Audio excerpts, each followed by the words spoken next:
The San Antonio Spurs move to 27-6 on the year, 11-4 at home, while the Blazers go to 14-21 for the season, 5-14 on the road, with the Spurs 110-94 win on this night in San Antonio. The Blazers started off on fire, playing great defense, offensively functioning beautifully, and had a 10-point lead at the end of one quarter play. They were up 5 at half. But in the third, San Antonio went to work, a 33-21 advantage in the third.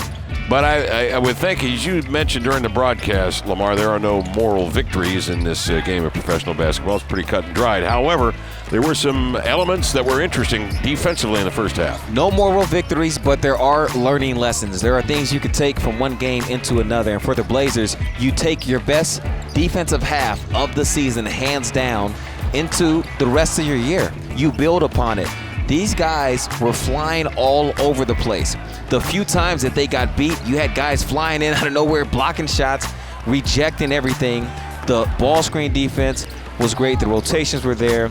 But you're playing against a team in the San Antonio Spurs who just happens to be one of the top teams in the league. So you knew they would go into the halftime break, make adjustments, move the ball a little bit quicker, move a step or two faster, and they did those things. And they had a guy in Jonathan Simmons who averages 5.8 points per game, hit you up for 19 points. Yeah. So when you get that, and then you have a guy like LaMarcus Aldridge, and then you have Tony Parker who can fill in the gaps where need be, it shows you why the Spurs are one of the best in the league.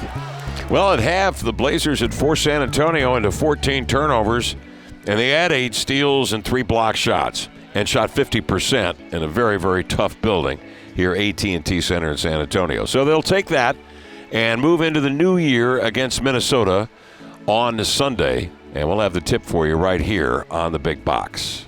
Happy New Year, everybody. Bye-bye.